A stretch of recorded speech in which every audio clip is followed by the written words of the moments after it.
So, two things already. The resurrection is the reason why these disciples changed from being fearful men into bold witnesses for Jesus. But also the promise and the proclamation of peace give them confidence that they have nothing to fear.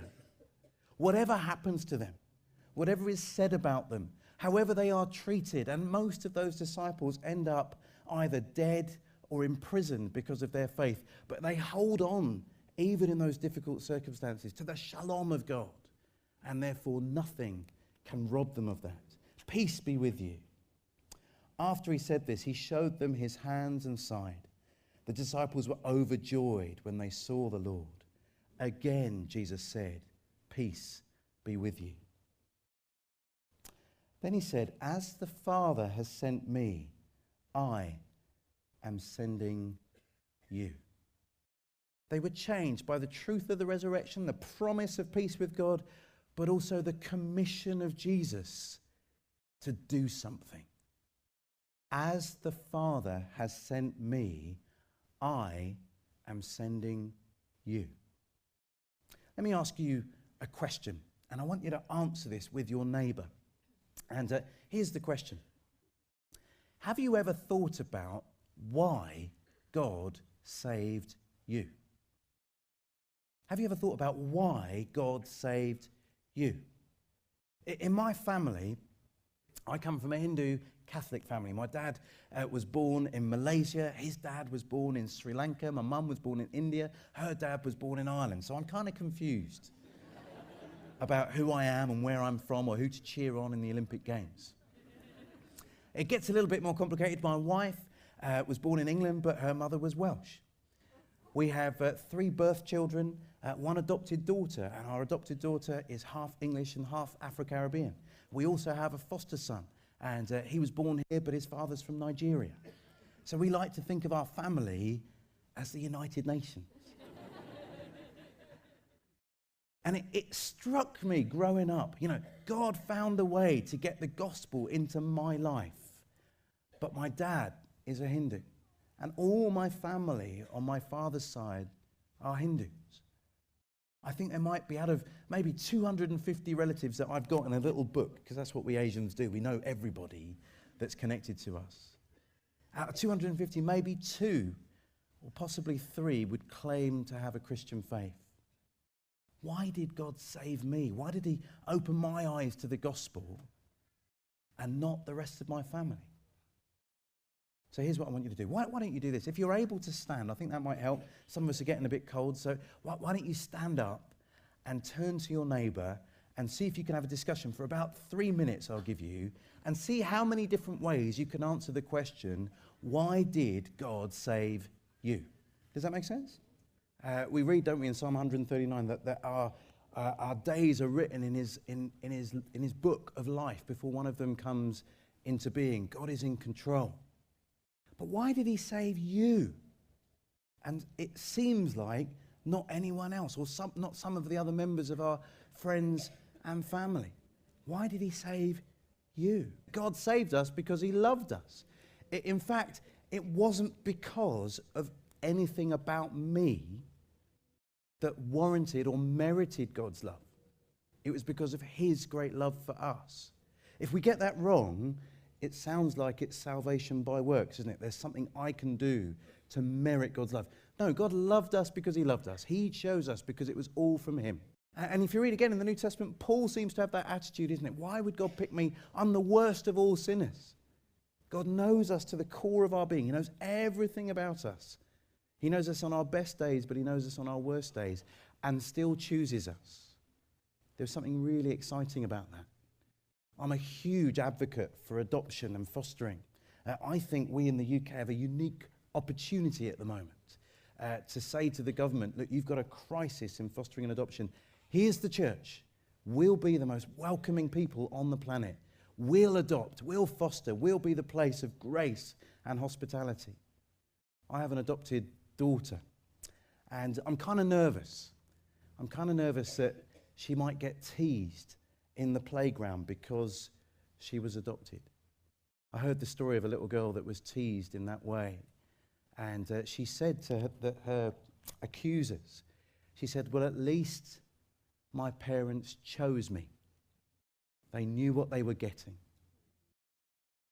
And I think that is true, isn't it? God knew all about us, the worst bits of us, and yet he still chose to adopt us into his family, that we would be his. And that's a wonder. It's a mystery, isn't it? Let me give you another perspective on why God chose you. You might want to think back to why God chose Israel. Do you remember? Out of all the nations of the earth, God chooses a very, very old man. In fact, we're told Abraham was as good as dead when God chose him and told him he was going to be the father of a great nation. In fact, he was so old that his wife begins to laugh to think there was any chance of this couple conceiving a baby in their latter years.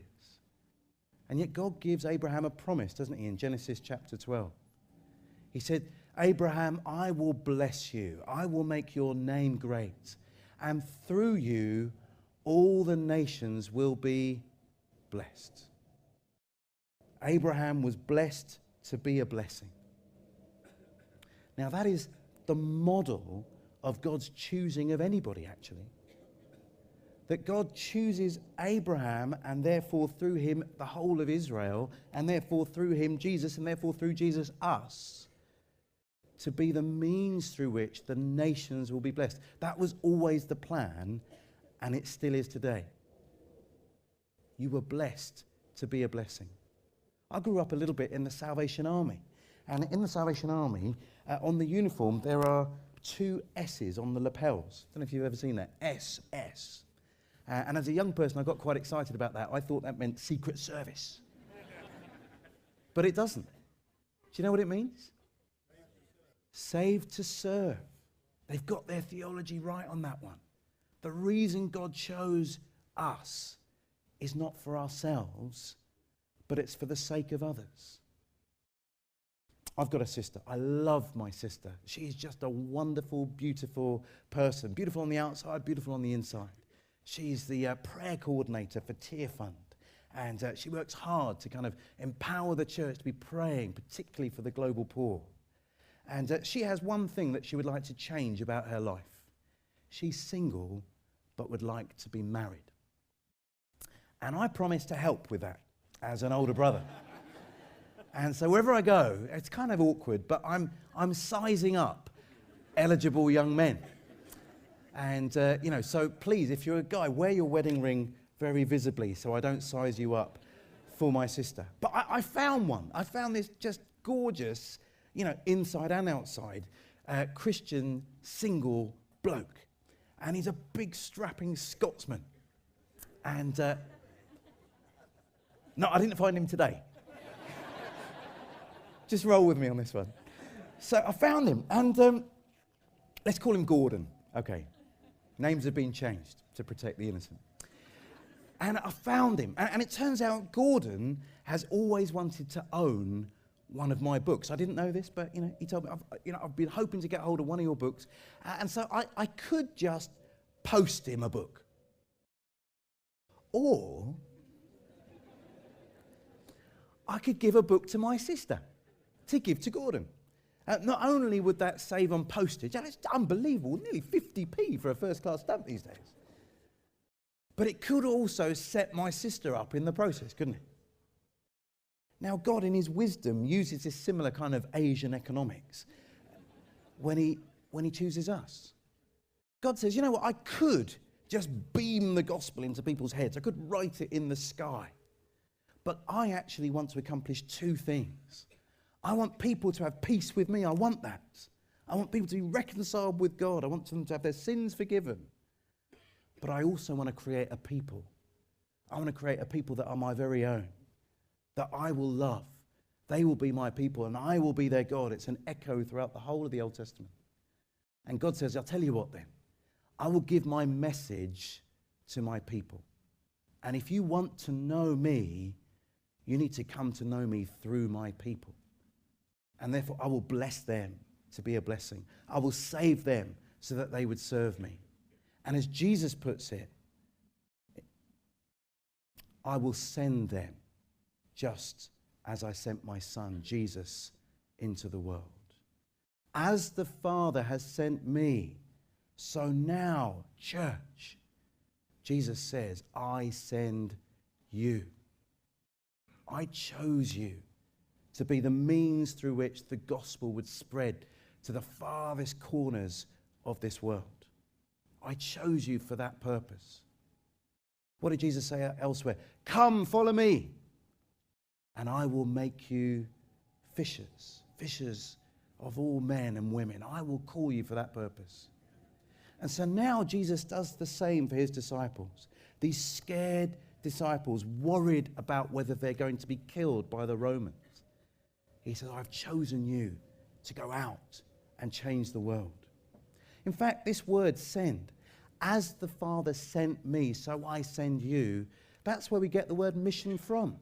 Missio is from the Latin to send. That's why we talk about dismissing people at the end of a meeting. We're sending people out. Jesus says, as I was missioned into the world, so now I commission you into this world. Just think for a moment about how God sent Jesus into the world. How is our mission the same as that as Jesus is? Okay, here's what. Talk to a different neighbour this time. Here's the question. How is our mission, your mission, my mission, the church's mission, how is it similar to Jesus'? Because he's making the link here in this verse, isn't it? How is it similar? Turn to a different neighbour, trying to come up with 3 ways which our mission is similar to that of Jesus'. Does that make sense? Have a go. Come on, you can do it. You can stay seated for this bit.